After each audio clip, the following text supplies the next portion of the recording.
It seems to me from the things that I've read that it was around the time of King Arthur that a lot of the fairy magic was gone from the world. That's right. If With you, that, with yeah. that, a door closed.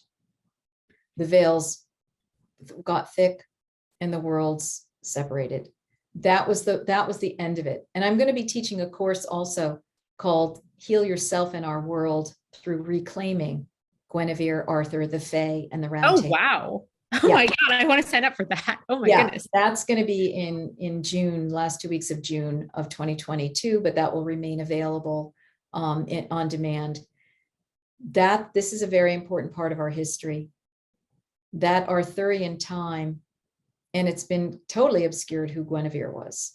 So I'm going to help participate in bringing her back, the understanding of who she was, is, and shall be, and then therefore who we are and shall be as a result of that, because everything that happened or is happening with these great beings can happen within us. And so that's why they are just mirrors and models for us.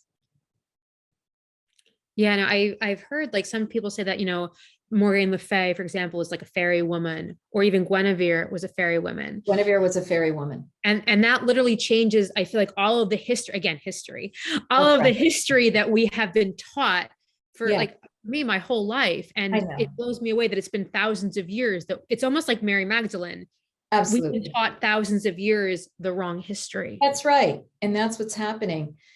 The veil is coming off the true histories, and we are retrieving them from the Akashic records, and we're having to reconstruct the pieces because each person gets a piece.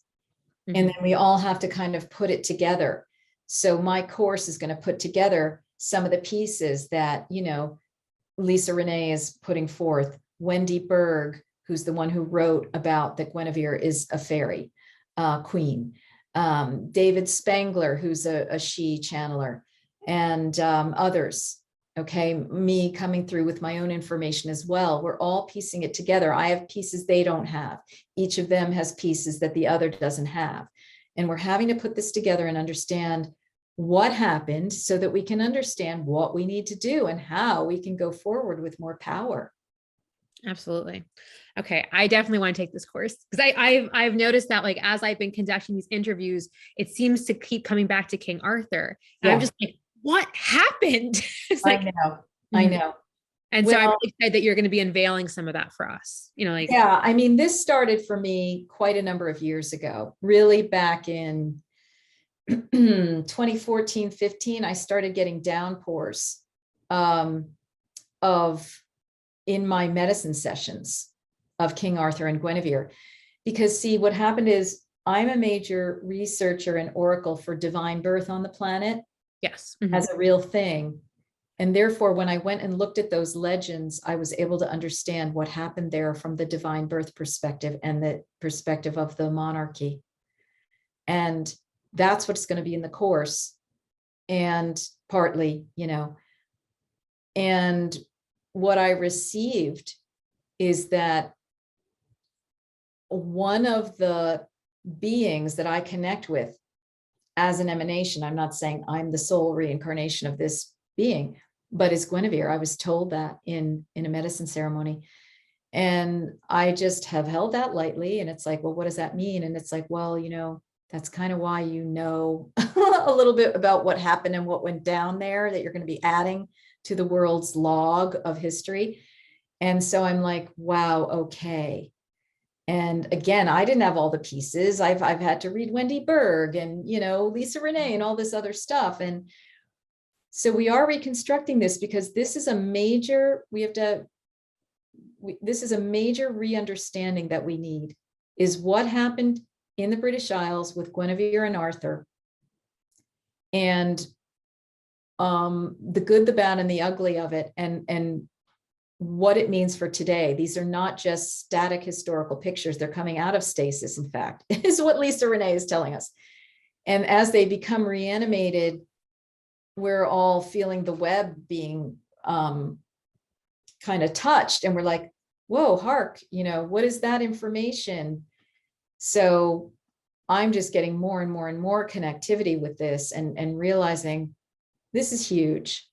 Yes, I can just tell while you're talking, it feels really huge because I think, again, like it reminds me of, Mary Magdalene, where it's like we had the wrong story. That's And I right. think Guinevere has always been personified like Mary Magdalene as Totally. this woman who is like, she has kind of betrayed, That's right. like, yeah, and I feel like this story of, Guinevere, betraying Arthur, Right. being with Lancelot, I didn't realize till very, very recently in these interviews that she was a fairy woman. And it Yeah. goes back to what you were saying earlier about these old Yeah. legends and these old, not even just legends, but time periods That's where right. mortals and fairies, where they would come together, where they would, birth something into the world. Yeah. And I just feel like that has been lost and that has to be reclaimed, because we Absolutely. reclaim that, we reclaim our magic. Absolutely. We reclaim our magic. We reclaim our earth. We reclaim our environmental health. We reclaim our mental health. We reclaim our ability to restore Eden and live the way we were meant to on this planet, instead of the misery that's been going on for thousands of years. Absolutely. So yeah, I want to go back to the fairies, but I have one question. I know that we've gone on a tangent, but I'm curious because, at the time of Arthur, I know there was Merlin who really was holding, I feel like, a very magical paradigm alive. I'm wondering if you can speak to, I know we've just been talking about little bits and pieces of Right. Arthurian legend, but I'm just curious if you have any perspective on Merlin trying to Yeah. hold that magic for us. Yes, I did have this sense of him years ago coming to me as a guide, and Mm. many people have. I'm going to be talking about Merlin in this class, but just briefly, Merlin, I think, also was a title Yes, I've heard for that. Yes. multiple generations of the magical priest. The one we know of as Merlin is from the Arthurian time, maybe The Last Merlin or whatever. Hey, there's a book title, The Last Merlin. Not so, though. We can all be Merlins, he still operates. And I'm going to be talking about, in this course, his own pedigree and how he got involved with the birth of Arthur. That will be a little teaser. I know Because you've he wet had, my appetite. I'm so all excited. right, he had a big role. There was a lot on his hands, and he was dealing with gale force winds of horror that he was trying to stem. And he knew this was it. This was the last generation, that if it failed, Earth was going to go down for a long time. And it did, unfortunately. It was just too big for any of them to handle.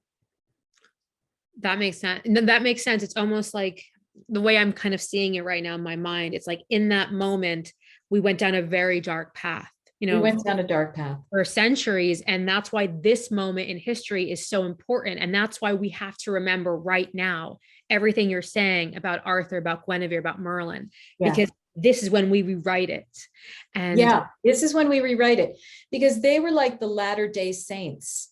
They were another iteration of Jesus, Mother Mary, and the Magdalene yes, that had absolutely. come 500-600 years earlier, right?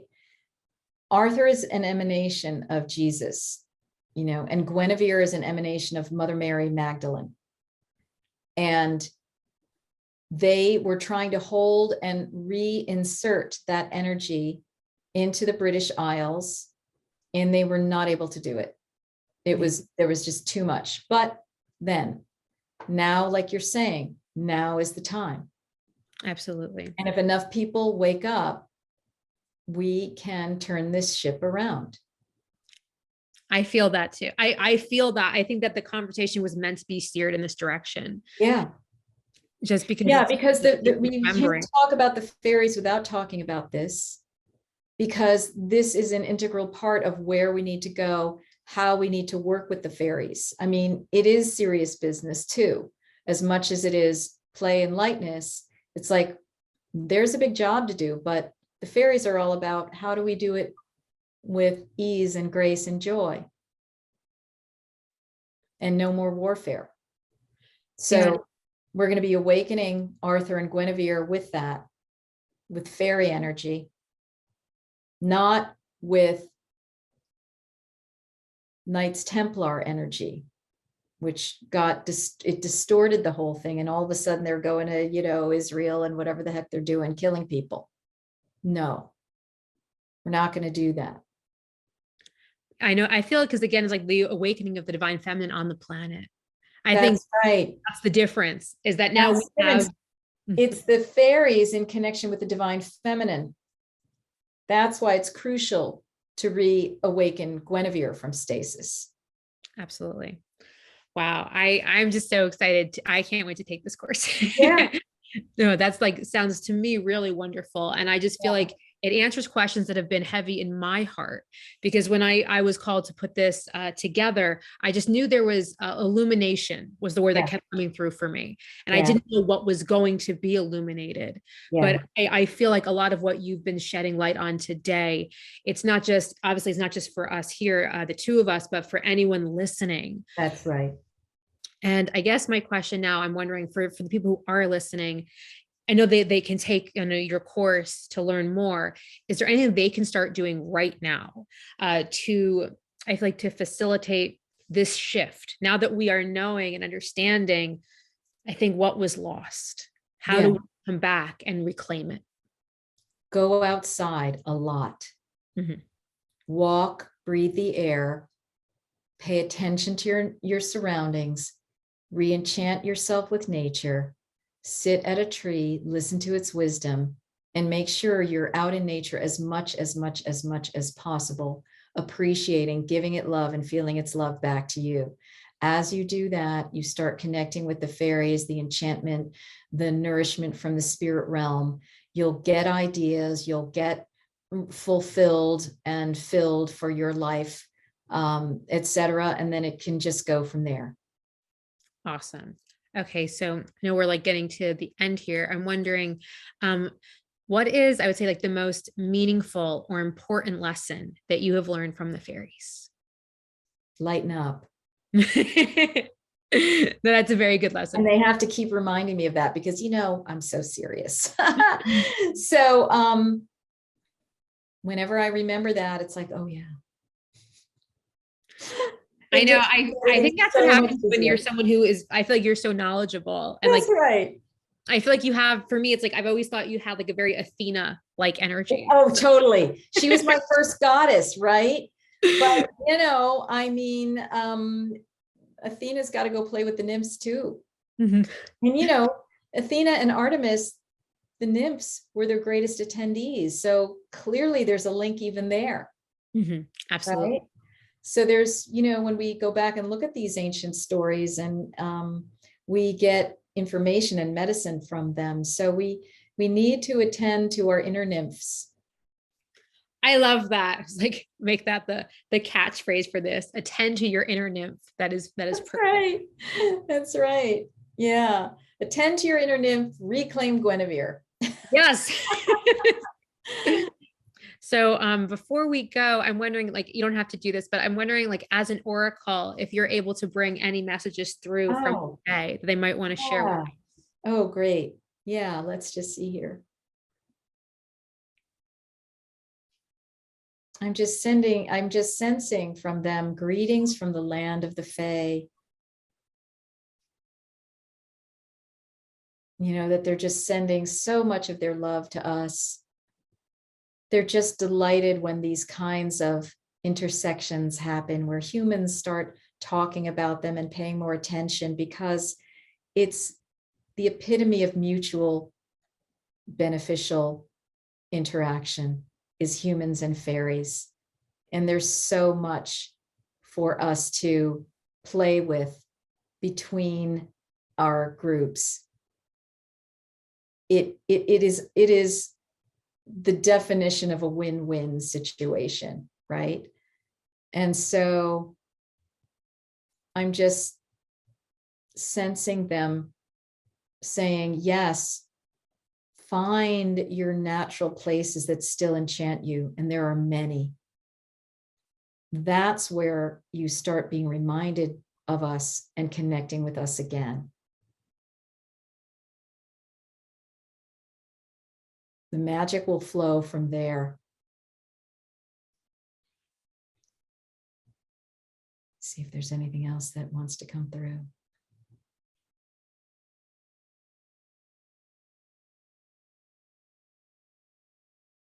But as you reclaim the true king and queen, you reclaim true sovereignty, true monarchy, and the king and queen of the fairies can be very assistive with this. And so there's much more to be unfolded, but we'll just plant those seeds for now because we are good at planting seeds. And so are you, our dear human friends. So are you. Thank you. That was beautiful. Blessed be. So I'm wondering, before we close out, if there is anything else you feel called to share with the audience here today. Well, I would just say, you know, just on the practical level, we have the links for how they can connect with a lot of free material that I provide about the fairies, because there are blogs that I've written, audios. I have the whole free workshop on Mary and Jesus as she beings. All of this is on a page that you can get when you sign into the free page that's associated with this talk, as well as, you know, getting the course Awakening to Our Fairy Kin. And so the links are there. But if you want to find out more about what I'm up to and divine birth and all of these intersections, the new Guinevere and Arthur course, you can go to sevensistersmysteryschool.com. And the 7 is written out SEVEN. And there's a lot to play with right there. That's basically what I would say. I think we've shared so much today.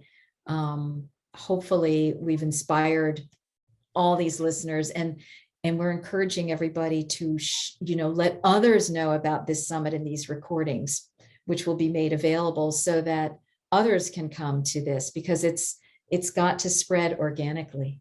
Yes, I love that. Again, it's like the plants spreading organically. Yeah. And I'm very excited for everyone who is checking out Marguerite's, you know, free resources. The way she described it to me before the call was the fairy extravaganza page.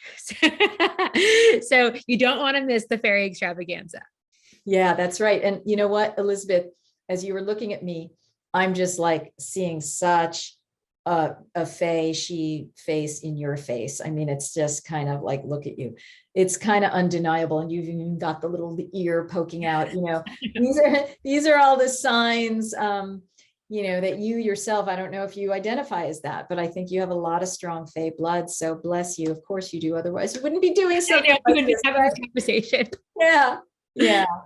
So But thank you for doing this. yes, it's been my true honor and pleasure. And like I just, like I said to you earlier, I have been such an admirer of your work for such a long time. So for me, it's like a dream come true to get to interview you, and not just the interview, but just to go and discover and to explore these topics that are just waiting. I feel like these forgotten stories are just waiting to be remembered. They are just waiting to be remembered. They're just so right there. And all we need to do is just brush a little bit of dust off at this point, and they're right there. So I'm so glad that you're doing this. I'm happy to be here. I'm delighted that you're giving this offering to the world. And I wish you many blessings, as well as everyone else who's listening. Yes. Thank you so much, Marguerite. You're welcome.